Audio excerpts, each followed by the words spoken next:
For the third reading this morning, I chose a passage from Carl Jung's Memories, Dreams, Reflections, in which Carl Jung describes one of his own dreams. I had a dream one night in which I was walking through a dark and desolate landscape.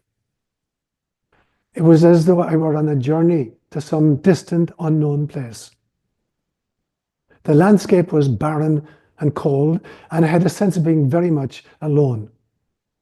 Suddenly, I came to a great and desolate castle.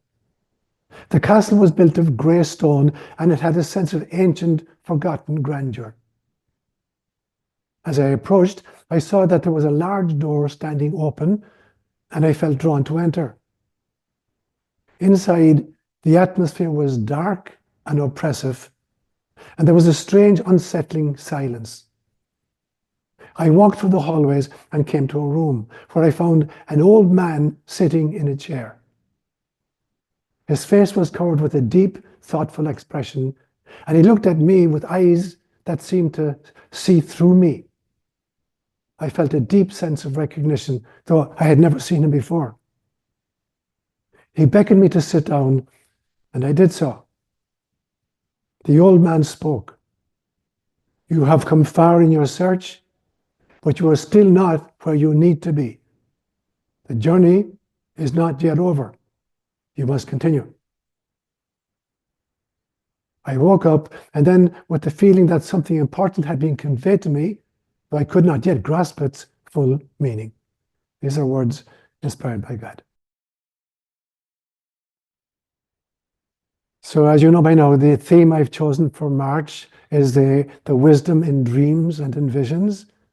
And so last Sunday, I spoke about dreams and visions in the world's great wisdom traditions.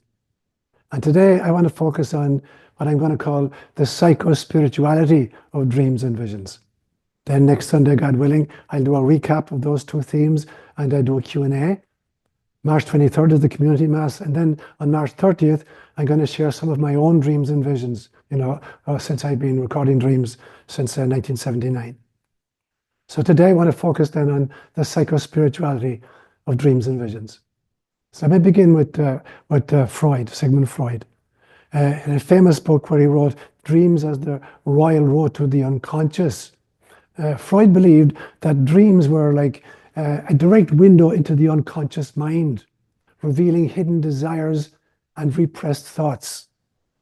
And according to Freud, dreams were primarily expressions of repressed desires, often of either a sexual or an aggressive nature.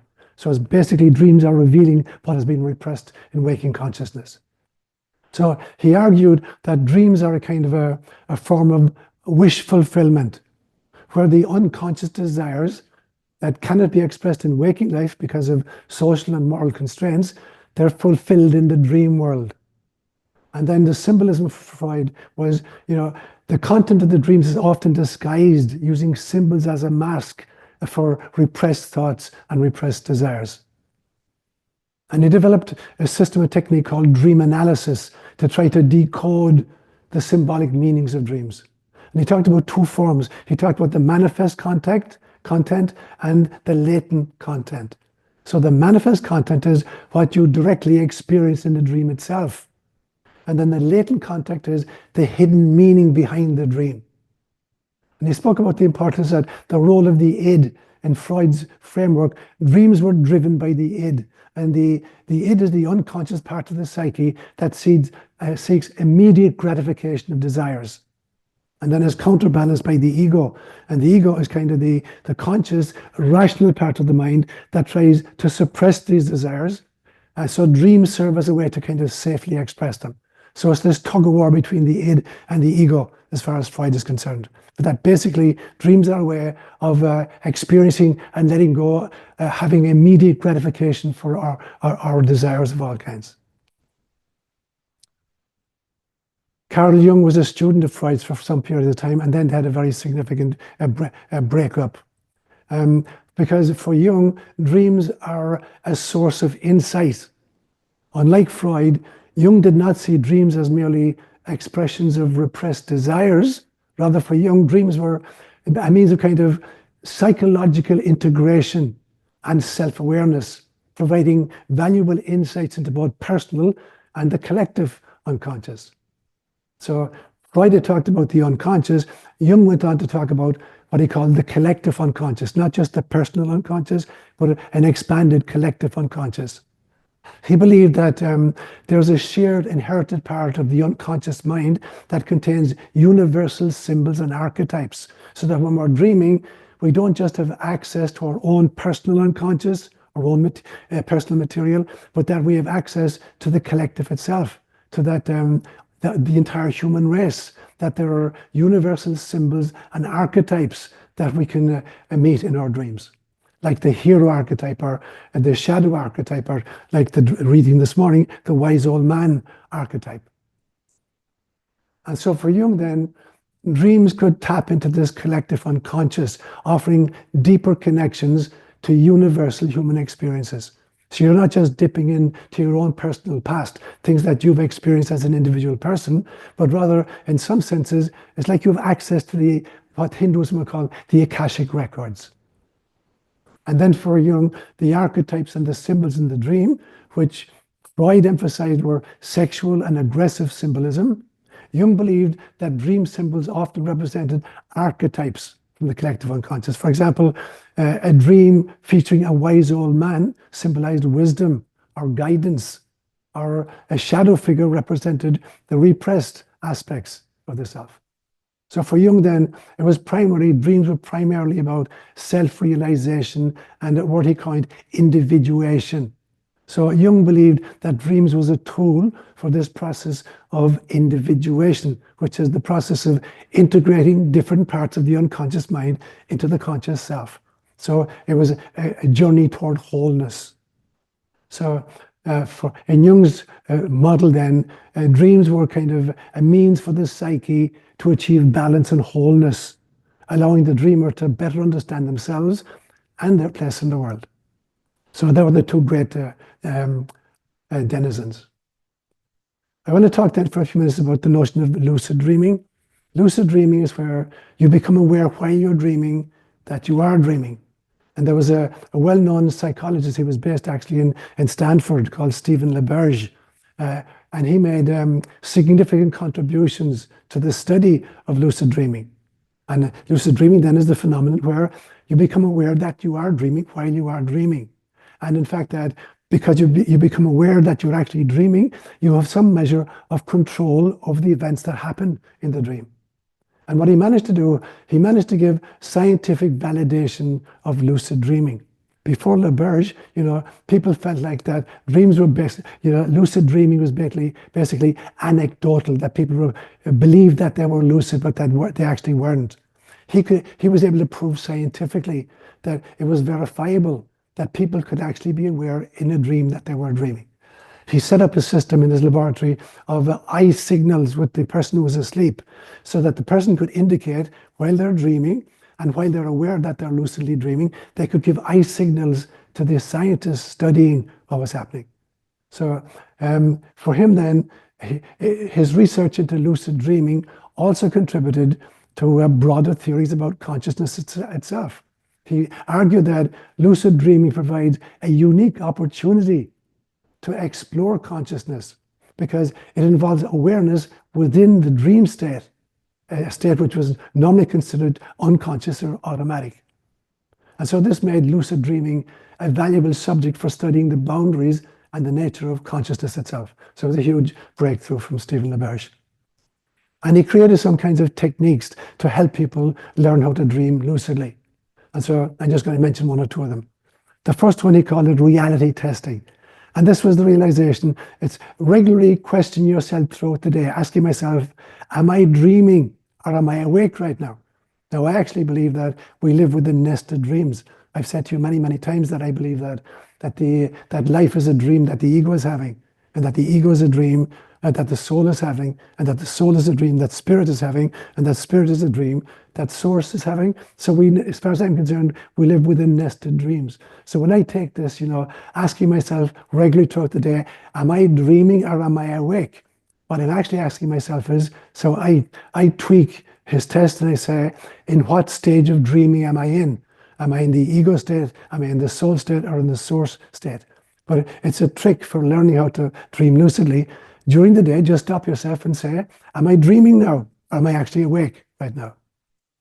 Another technique was looking at your hands or reading a text or checking a clock. Because in a dream, these often get distorted.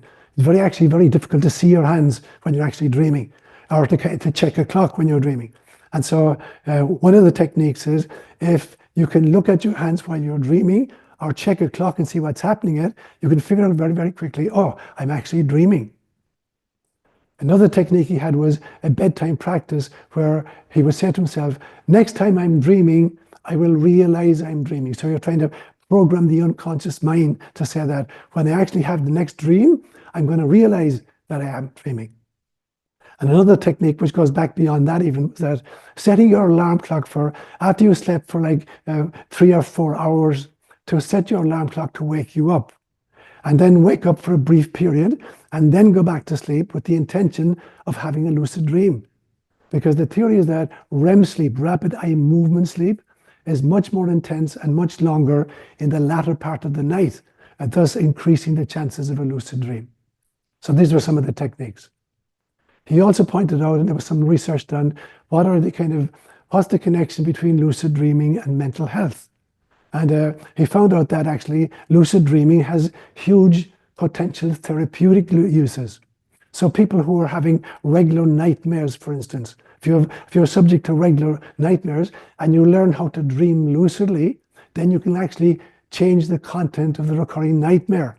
And this is, he called this lucid dream therapy.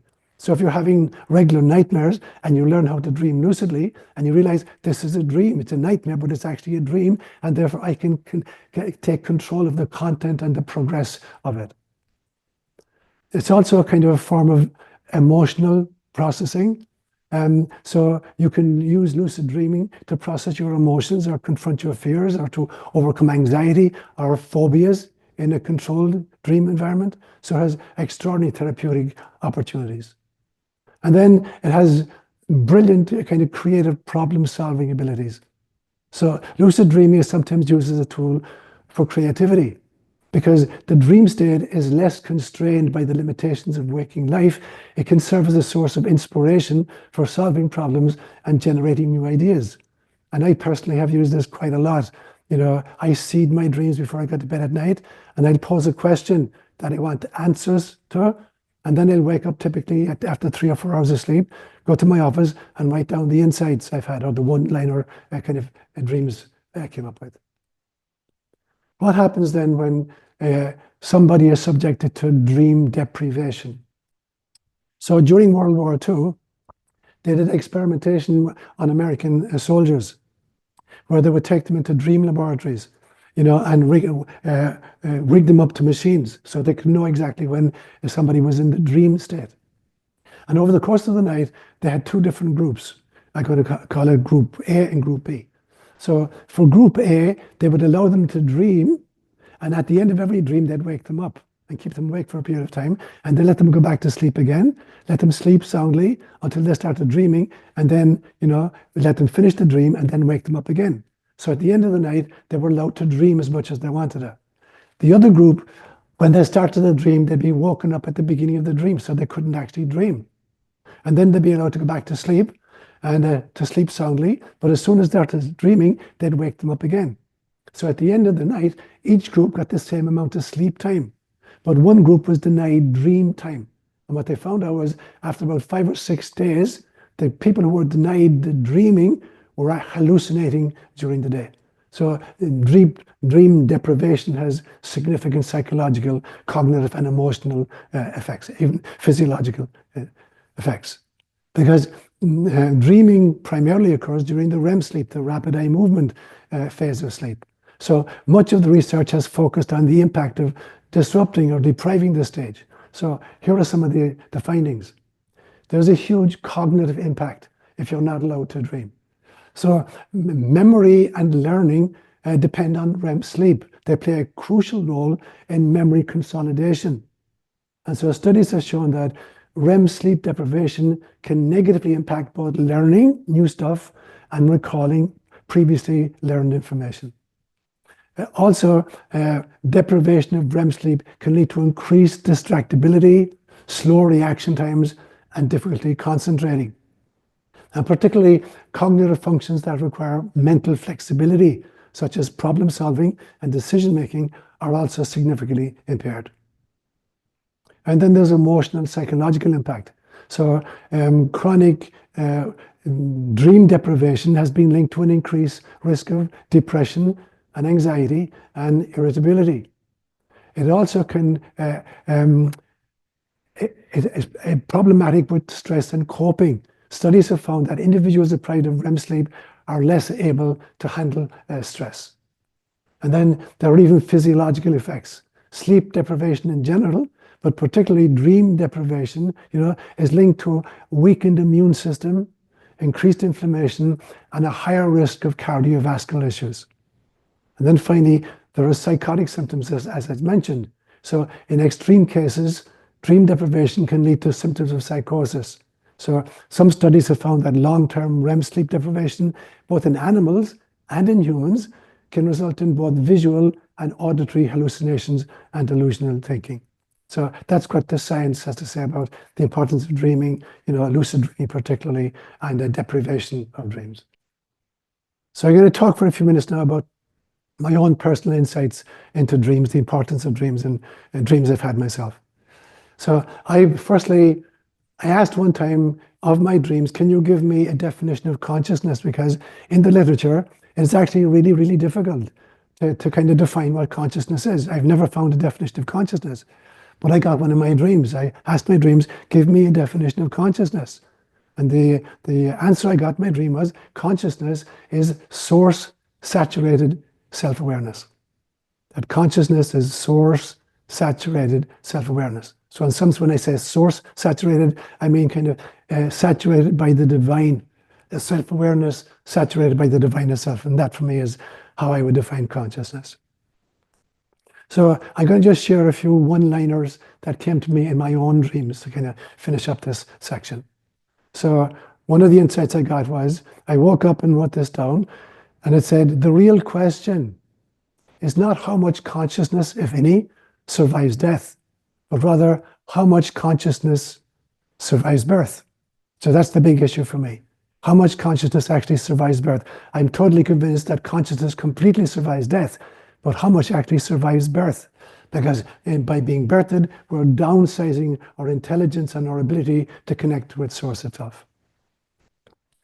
I was told in a dream that the goal of evolution is to move from the densest, least self-aware to the ultimate, subtlest, fully self-aware. That's the entire goal of evolution. This movement from density to full self-awareness with a capital S, with Source.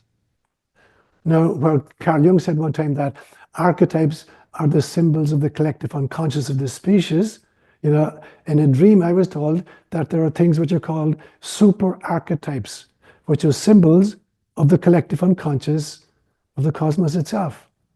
So I believe that there's a greater than the collective unconscious that Jung spoke of, which is that we're plugged into the unconscious of the human species itself, and that there are archetypes symbolizing that. And so what I got was that there are super archetypes, which are symbols of the collective unconscious of the cosmos itself. So the cosmos itself is dreaming and creating archetypes. I also believe, and this is not unique to me obviously, that dreams are the meeting place of the deceased and ourselves. That the easiest way for our dead loved ones to make contact with us is in our dream life. Because in our dream life, we're going up 7 stages of altered states. And the deceased are coming down several stages of altered states, and we meet somewhere in the middle. I also believe that dreams can be like conduits for dead geniuses like Einstein or Da Vinci to inspire presently incarnated people to deepen their research or their talents. And that very, very often, that people on the other side of the veil, geniuses who have died and are at the other side of the veil, they can use dreams to inspire people who are currently incarnated to deepen their own research talents. So somebody who's into physics or mathematics might have access to Einstein, or somebody who's a brilliant painter or sculptor might have access to a Da Vinci. So I believe that dreams also are a portal for time travel. That when we're dreaming, we've cracked the kind of the limitations of time itself, and that we're able to travel, time travel in our dreams. And I believe that dreams are a portal for interdimensional travel. We're not just traveling through time, we're traveling actually through dimensions. And that's part of the purpose of dreams. So I want to talk then a few minutes about dream time versus time in dreams. So I believe that there are altered states of consciousness and there are altered stages of consciousness. A state of consciousness is very different from a stage of consciousness. So the example I give sometimes is, imagine you wanted to climb Kilimanjaro. It's right on the border between Kenya and Tanzania. It's about 17,000 feet high. And it's about a 5-day trek to go up and back again. Now imagine they put a cable car to the top of Mount Kilimanjaro, and you step into the cable car, and like within 40 minutes you're at the summit, and you see this extraordinary view, from both Kenya and Tanzania. And then you come back down, and you think, wow, that was beautiful. Alternatively, you can join a group that's trekking up there. You go on a safari, and it takes you 5 days to go up and come back down again. And you're camping at night in the snow, and you're kind of cooking your food, and you're kind of nestling into your sleeping bag, and you're being bitten by mosquitoes. And then you go up to the top, and you see this fabulous view. And on the way down, you're sharing stories with the entire group. Now, both groups have had the same experience at the top, but they've been radically different because their stage of consciousness is different. They've grown significantly in their own soul self. It's not just that they had altered states of consciousness. Anybody can achieve that on a cable car or on a trek, but the altered stage has to do with the fact that you've actually grown psychologically and spiritually in the process. And so I think then that dream time or time spent in dreams, it means that you have both an altered state of consciousness and the possibility of altered stages of consciousness. And these give you access to different levels or different types of data, information, meaning, knowledge, wisdom, and Christ consciousness, all the way from the mere sensorium to the soul itself. One of the things I was told in my dream about time is that I was told that if all my pasts and futures were collapsed into the now, the ego would be annihilated. So the function of the brain is not to create consciousness, but to filter it. So there's a part of the brain, the hindbrain here called the RAS, the reticular activating system, that actually, it filters information coming into the system so as not to overload the kind of the cerebral cortex. So if they were all collapsed into the now, I'd be just blown out of the water. I was told that each lifetime is a holographic fractal of the multi-incarnational journey of the soul itself. So every lifetime is a fractal. It's a pattern repeating at an infinite number of scales. So the lifetime itself is a holographic fractal of the multi-incarnational journey of the soul. A funny image I got one time was that time is an illusion of incarnation. It's like, the image I got was like breaking up food in the baby's bowl for easy digestion. So we've broken up the kind of the eternal now into bite-sized pieces so that the baby can feed himself from the bowl. That's the function of time during incarnation.